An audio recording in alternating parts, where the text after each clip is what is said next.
Si vous êtes amené à faire régulièrement le trajet Bernay-Paris en train, vous n'êtes pas sans savoir que celui de 5h36 est supprimé pour les périodes de mars à juin et en septembre-octobre prochain. On va en parler aujourd'hui avec Francis Viès, vice-président donc, de l'association UGB Bernay, et Patrick Savary, président de l'association. Bonjour à tous les deux. Bonjour. Alors on va déjà apporter plus de précision. Les suppressions concernant le premier train, le numéro 3350 au départ de Caen à 4h58 et qui arrive à 7h15 à Paris-Saint-Lazare. Je dis pas de bêtises pour l'instant. C'est bon. Alors il va donc être supprimé du 14 mars au 3 juin dans un premier temps. Concrètement, en quoi cette suppression pose problème ? Déjà, un certain nombre de personnes prennent le train. Donc moi j'ai fait un petit sondage puisqu'on n'y a pas accès.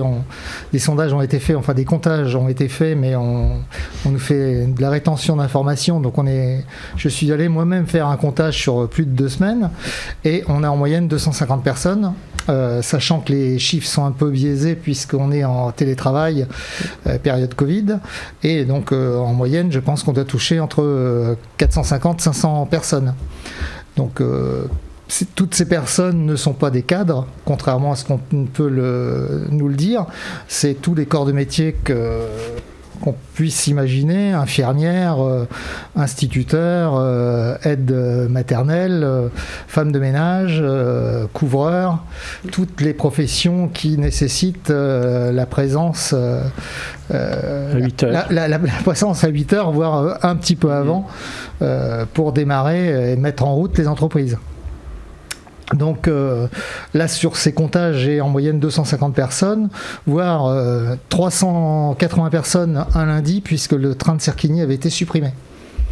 Voilà, donc ça pose d'énormes problèmes puisque ces personnes-là n'ont pas les moyens de basculer sur le train suivant puisque leurs employeurs ne vont pas leur faire de cadeau puisque ça sera ou un prélèvement d'1 heure de salaire tous les jours sur cette période ou une retenue sur les RTT. Ce qui dans tous les cas n'est pas négligeable. Ces trains sont donc supprimés pour des travaux que vous aviez réclamés depuis plusieurs années. Alors quels sont-ils précisément ces travaux et est-ce qu'il n'y aurait pas une période un peu plus propice peut-être pour les faire ? Alors ces travaux sont surtout les travaux d'aiguillage à faire entre Bernay et Lisieux. Après, au mois de septembre, ce sera sur du côté de Mézidon.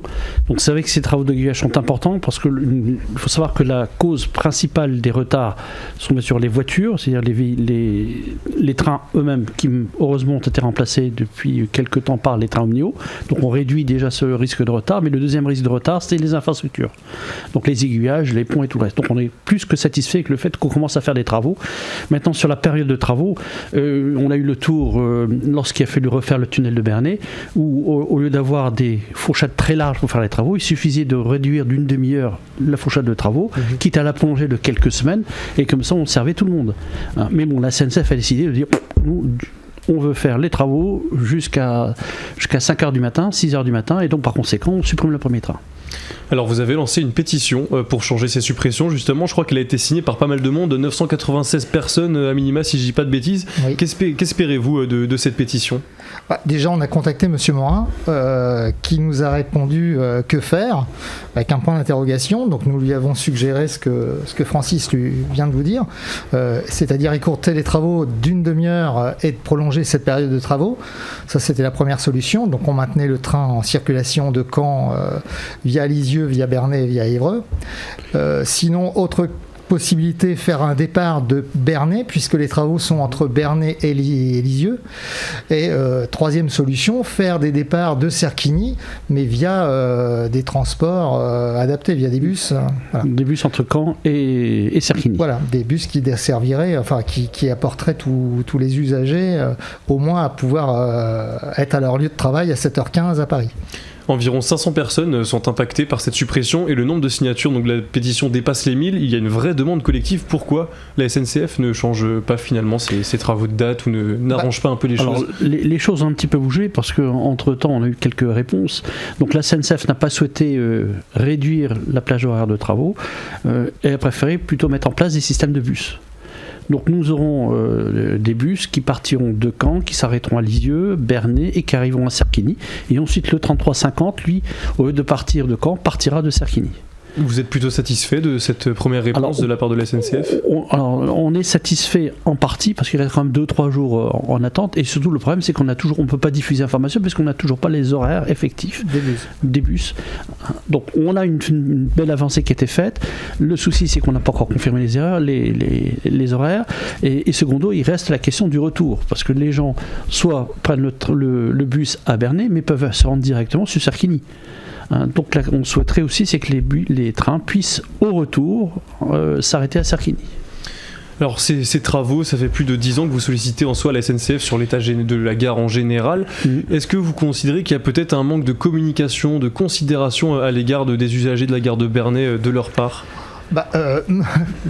Les deux, enfin, c'est problèmes multiples, problèmes d'information certes, même problème au niveau du personnel, puisque le personnel de la gare n'est même pas informé des travaux. Il n'était même pas informé, il a été informé par l'UGB et par les réseaux sociaux. Donc finalement, si vous n'étiez pas là, comment ils auraient fait pour pallier ça ?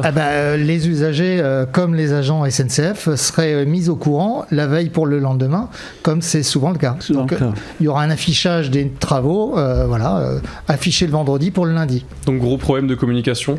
Énorme problème de communication. Et énorme problème aussi de considération des usagers, voilà, aussi. Voir un certain mépris, on pourrait même penser à un certain mépris. Je dirais plus que j'aurais aussi une autre démarche, aussi une autre manière de voir les choses. C'est aussi un mépris par rapport au transport ferroviaire. Parce qu'il faut savoir quand même, c'est qu'on nous a fait bassiner il y a une dizaine d'années sur un grand projet Ligne Nouvelle Paris-Normandie, où le président Hollande à l'époque a mis ça au réfrigérateur et le président Macron a mis ça, il a mis ça à la poubelle. Donc selon nous c'est un axe qui est quand même important pour l'ouest de l'Île-de-France. Il n'y a aucun investissement n'a été fait. Donc on peut saluer quand même, c'est que le président Morin a réussi à soutirer de la part d'Emmanuel Valls un certain nombre de choses, notamment le financement des nouvelles rames Omnéo, mais ce n'est qu'un petit bout. Parce que le deuxième petit bout, c'est surtout c'est la rénovation mais ça va prendre 10 ans au total pour faire rénover tout l'ensemble du réseau ferroviaire. Et surtout, ce qui nous manque, c'est le fameux barreau entre Paris et Mantes-la-Jolie.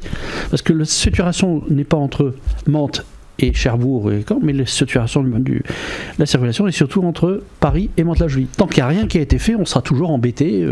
Donc concrètement, que ça concerne cette fameuse suppression ou les autres sujets, quelles sont vos revendications principales dans ce qui concerne la gestion peut-être de la gare de Bernay ? Alors, sur la gestion de la gare de Bernay, il y a des choses qui ont été faites. On peut dire que la rénovation extérieure a été faite, même s'il y a un petit peu de désordre au niveau de certains acrotères. La rénovation intérieure a été faite, les toilettes sont correctes. Donc, il y a beaucoup de choses qui ont été faites. Maintenant, le deuxième point qui reste, c'est que les gens, quand ils prennent le train, ils n'arrivent pas au café d'en face. Il faut savoir que les 3/4 des gens prennent leur voiture. Donc on est un petit peu inquiet par rapport aux premières discussions qu'on a eues avec la mairie de Bernay de la suppression d'un certain nombre de places. Parce que dans le cadre de l'opération Place de Verdun, ils vont sans doute retravailler un petit peu l'ensemble et à terme perdre plus d'une centaine de places de parking. Et les gens vont se garer où ? Ça, c'est un point important. Ensuite, le poste multimodal. On nous promet là un multimodal va être surtout principalement résumé au niveau des bus scolaires.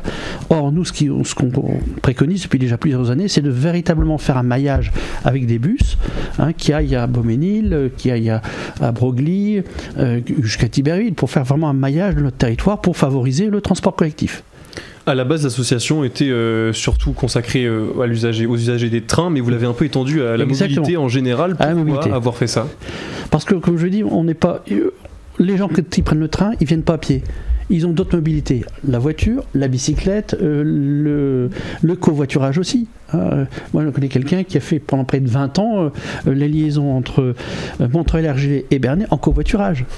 Donc c'était quand même assez. Donc il faut mettre en valeur pas uniquement le train, mais tout ce qui accompagne le train autour. Francis, Patrick, merci beaucoup d'avoir été avec nous. Où est-ce qu'on peut retrouver vos actualités en général ? Alors sur le site Facebook, UGB, Association des usagers de la gare de Bernay. Oui. Alors donc on peut retrouver votre pétition aussi concernant la suppression. En quoi c'est nécessaire de signer cette pétition ? On a arrêté la signature parce que là on a obtenu, donc on a obtenu, même si c'est pas un 100% satisfaisant. Bon, on espère que ça sera plus à l'avenir. En tout cas, merci beaucoup à tous les deux d'avoir été avec nous. Donc je rappelle que vous êtes respectivement président et vice-président de l'association. Donc le message est bien passé. Si vous souhaitez adhérer ou avoir plus d'informations sur l'association, un site internet ugb-asso.com. Et pour vous, si vous voulez revoir ou réécouter cette émission, elle est disponible comme d'habitude en podcast audio et vidéo sur notre site internet, application et chaîne YouTube Radio Sensation Normandie.